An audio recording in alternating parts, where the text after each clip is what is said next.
Hello guys, welcome to my YouTube channel. आपका मेरे channel में स्वागत है। आज हम लोग बात करेंगे ग्राफिकल सॉल्यूशन ऑफ एलपीपी के बारे में, जो बीएससी सेमेस्टर 6 का एक पार्ट है। और बीएससी सेमेस्टर 6 के एग्ज़ाम में एक क्वेश्चन ग्राफिकल सॉल्यूशन से फिक्स है, जो 15 मार्क्स का पूछा जाता है। सबसे पहले हम लोग बात करेंगे इसका वर्किंग रूल के बारे में। वर्किंग रूल कहता क्या है, तो हम लोग सबसे पहले जो इक्वेशन दिया रहेगा उसको इक्वेशन कंस्टेंट में दिया रहेगा, तो उसको सबसे पहले हम लोग चेंज करेंगे किस में, इक्वेशन के फॉर्म में चेंज कर देंगे। इक्वेशन के फॉर्म में चेंज करने के बाद हम लोग ग्राफ को प्लॉट करेंगे। Plot the graph of equation, उस इक्वेशन के माध्यम से हम लोग ग्राफ को प्लॉट करेंगे। फिर आइडेंटिफाई करेंगे फिजिबल रीजन को, और उसके बाद हम लोग मैक्सिमम और minimum objective function of those corner point, जिस जिस कॉर्नर पॉइंट पे मैक्सिमम और मिनिमम वैल्यू आया रहेगा उस कॉर्नर पॉइंट को हम लोग लिखेंगे। तो वर्किंग रूल के माध्यम से हम लोग एक क्वेश्चन लिए हैं, देखिएगा एक क्वेश्चन लिए हैं। Max Z is equal to 50x1 plus 10x2, subject to constant दिया है 2x1 plus x2 is less than equal to 100 और x1 plus x2 is less then 80, और जहाँ पे x1 और x2 greater than equal to 0 है, तो हम लोग को ग्राफिकल मेथड से सॉल्व करना है। तो हम लोग वर्किंग रूल के माध्यम से जानते हैं कि सबसे पहले इसको क्या करेंगे। वर्किंग रूल के तरीक़ा से सबसे पहले देखिए गाइज, सबसे पहले हम लोग बोले थे स्टेप नंबर फर्स्ट में, स्टेप फर्स्ट कि to convert all the constant, जितना भी कंस्टेंट रहेगा हम लोग क्या करेंगे, इनटू द इक्वेशन फॉर्म में चेंज कर देंगे। तो देखिए सबसे पहला कंस्टेंट जो दिया हुआ है 2x1 plus x2 is less than equal to 100 है, तो इसको हम लोग इक्वेशन में चेंज करेंगे तो 2x1 plus x2 is equal to 100 हो जाएगा। इसको हम लोग इक्वेशन नंबर फर्स्ट मान लेंगे। इसी तरह सेकेंड कंस्टेंट में x1 plus x2 is less then 80 है, तो x1 plus x2 is equal to 80 हो जाएगा। इसको इक्वेशन नंबर 2 मान लेंगे। इक्वेशन नंबर 2 मानेंगे, उसके बाद हम लोग देखिए वर्किंग रूल में हम लोग बताए थे ना कि क्या करेंगे, सो प्लॉट द ग्राफ। पहले इसका फ्रॉम इक्वेशन 1 से एक टेबल बनाएंगे और टेबल के माध्यम से इसका x1 और x2 का वैल्यू निकालेंगे। तो फ्रॉम इक्वेशन फर्स्ट लेते हैं। फ्रॉम इक्वेशन फर्स्ट क्या दिया है, 2x1 plus x2 is equal to 100। इसको जब हम लोग इसका जब x1 और x2 का वैल्यू निकालेंगे, तो देखिए x1 x2, यदि x1 का वैल्यू 0 रखते हैं तो x2 का वैल्यू 100 आ जाएगा, और x2 का वैल्यू 0 रखते हैं तो x1 का वैल्यू 50 आ जाएगा। ठीक है, 50 आ जाएगा। उसके बाद हम लोग इक्वेशन 2 को लेंगे। क्या लेंगे, इक्वेशन नंबर 2 को लेंगे। इक्वेशन नंबर 2 फ्रॉम इक्वेशन 2 को लिए। इक्वेशन 2 में क्या दिया हुआ है, x1 plus x2 is equal to 80। यहाँ से हम लोग एक टेबल बनाएंगे और x1 और x2 का वैल्यू निकालेंगे। यहाँ x1 यहाँ x2, यदि x1 का वैल्यू 0 रखते हैं तो x2 का वैल्यू 80, और x2 का वैल्यू 0 रखते हैं तो x1 का वैल्यू 80।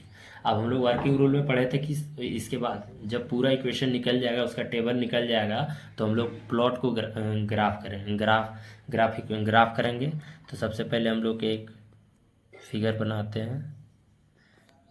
ये है x एक्सिस, ये है y एक्सिस। यहाँ x2 ले लीजिए, x2 डैश। ठीक है, ये हो गया।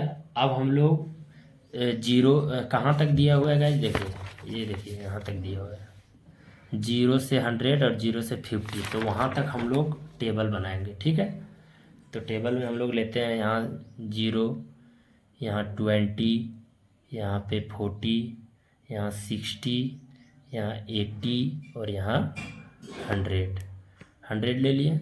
और यहाँ इसी तरह इस इधर भी लेना है 20, 40, 60, 80 और 100। अब टेबल के माध्यम से हम लोग फिगर को ड्रॉ करेंगे। तो टेबल के माध्यम से फिगर ड्रॉ करेंगे, तो सबसे पहले हम लोग का क्या था, 0 लिए थे। देखिए यहाँ देखिए 0 लिए थे तो 100 आया था, x1 0 लिए तो 100 आया, और x2 0 लिए तो 50 आया। वही हम लोग यहाँ ड्रॉ कर देंगे। यदि x1 0 लिए तो ये 100 आया यहाँ। ठीक है, तो ये हो जाएगा 0 और 100। ठीक है गाइस, और यदि x2 0 लिए तो x1 का वैल्यू 50 डैट इज यहाँ, ठीक है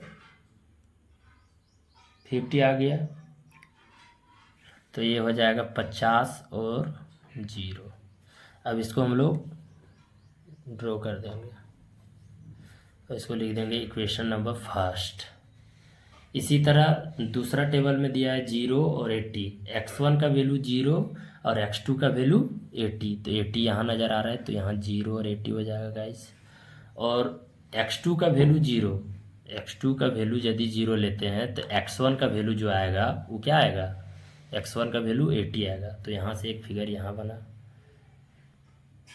देखिए ये वाला फिगर बना, इक्वेशन नंबर 2 का ये है। अब हम लोग जाएंगे इक्वेशन में और देखेंगे, कांस्टेंट में जाएंगे और देखेंगे कि उसका जो भाग है वो जो दिया हुआ है, इक्वेशन जो दिया हुआ है वो लेस देन है या ग्रेटर देन है। तो इक्वेशन में लेस देन था, तो हम लोग पहला इक्वेशन में देखिए, पहला इक्वेशन देखिए, पहला इक्वेशन क्या है, यहाँ देखिए 2x1 + x2 is less then 100 है। तो जो इसका इक्वेशन नंबर फर्स्ट का जो आएगा ये वाला भाग जो जाएगा वो ओरिजिन की ओर जाएगा। अगर लेस देन रहेगा तो ओरिजिन की ओर, अगर लेस देन रहेगा तो ओरिजिन, लेस देन रहेगा तो ओरिजिन, ठीक है गाइस। और ग्रेटर देन इक्वल टू रहेगा तो ओरिजिन से बाहर, ओरिजिन से बाहर। तो लेस देन था तो ओरिजिन की ओर आया, देखिए ये वाला इसका इक्वेशन नंबर फर्स्ट ओरिजिन की ओर आया। उसी तरह इक्वेशन नंबर 2 भी ओरिजिन की ओर जाएगा क्योंकि वो भी लेस देन है। तो ये देखिए इक्वेशन नंबर 2 भी ओरिजिन की ओर जा रहा है। तो हम लोग को नज़र आ रहा है कि ये वाला जो इक्वेशन 2 गया और इक्वेशन 1 गया है उसका जो शेडेड रीजन बन रहा है ओरिजिन की ओर बन रहा है, और उसका शेडेड रीजन ये वाला भाग बन रहा है। तो हम लोग ये वाला भाग को शेड कर देंगे, क्या कर देंगे, शेडेड कर देंगे। जब ये वाला भाग को शेडेड कर दिए तो हम लोग को यहाँ से फिजिबल रीजन क्या क्या नज़र आया, तो हम लोग फिजिबल रीजन यहाँ इसको ये मानते हैं, इसको बी मानते हैं, इसको सी मानते हैं और इसको डी मानते हैं, ठीक है गाइस। तो देखिए अब हम लोग का बी का वैल्यू नहीं निकला है, तो बी का यहाँ से हम लोग लिख देंगे कि A B C D is a feasible region. जब बी का वैल्यू नहीं निकला है तो हम लोग को बी का वैल्यू सबसे पहले निकालना पड़ेगा। To find coordinate of B, coordinate of B, coordinate of B का वैल्यू निकालेंगे हम लोग। तो कोऑर्डिनेट ऑफ बी का वैल्यू निकालने के लिए देखेंगे कि वह किस लाइन पे इंटरसेक्ट किया है। तो देखिए यहाँ पहला इक्वेशन दूसरा इक्वेशन गया है, तो दोनों इक्वेशन को लेंगे तो बी का वैल्यू हम लोग को निकल जाएगा। तो दोनों इक्वेशन को लेते हैं, देखिए दोनों इक्वेशन को लेते हैं। यहाँ से 2x1 + x2 is equal to 100 था, और यहाँ से x1 + x2 is equal to 80 था। अब देखिए इसको जब माइनस कर देंगे हम लोग तो ये वाला पार्ट कट जाएगा, तो यहाँ बचेगा x1 is equal to 20, x1 का वैल्यू 20 आया। इसी तरह जब इसमें पुट कर देंगे 2x1 + x2 is equal to 100 दिया है, जब x1 का वैल्यू आ गया तो 2 × 20 + x2 इज इक्वल टू 100, तो x2 इज इक्वल टू 100 - 40, ठीक है 100 - 40 डैट इज 60। तो यहाँ से हम लोग का वैल्यू कितना आ गया, बी का वैल्यू जो आया डैट इज बी का वैल्यू जो आया वो आया 20 और 60, 20 और 60 आ गया। तो हम लोग इस टेबल में बी के जगह 20 और 60 लिख देंगे।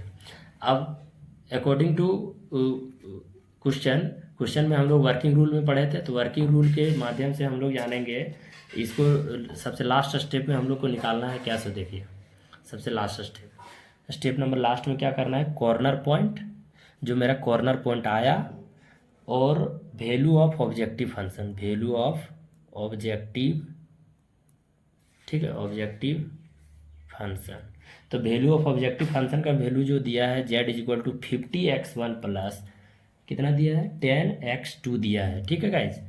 और हम लोग का कॉर्नर पॉइंट जो आया है वो टेबल में आप लोग देख सकते हैं, जो a का वैल्यू आया है वो कितना आया है 50 और 0, b का जो वैल्यू आया है वो 20 और 60, c का जो वैल्यू आया है 0 80, और d का जो वैल्यू आया वो 0 0। तो सब पॉइंट पे हम लोग इसका वैल्यू पुट करेंगे, जहाँ पे x1 का वैल्यू 50 है और x2 का वैल्यू 0 है। तो 50 × 50 प्लस 10 इंटू 0, तो ये वैल्यू आ जाएगा 2500 2500 आ गया। इसी तरह सब में हम लोग इक्वेट कर देंगे, 50 इंटू 20 प्लस 10 इंटू 60, यहाँ से हो जाएगा 1000 प्लस 600, तो हो जाएगा यहाँ से 1600।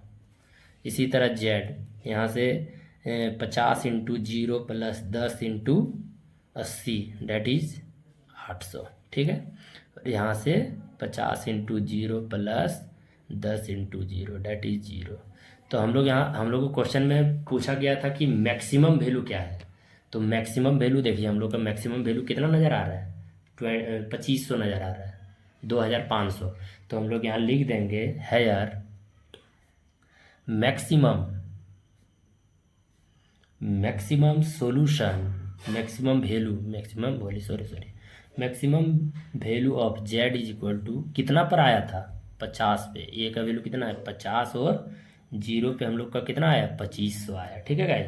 तो यहाँ से हम लोग हैंस ऑप्टिमल सोल्यूशन आर, यहाँ से हम लोग को ऑप्टिमल सोल्यूशन मिल जाएगा जहाँ पे x1 का वैल्यू 50 और x2 का वैल्यू 0 हो जाएगा, और यहाँ से Z max is equal to 2500 हो जाएगा।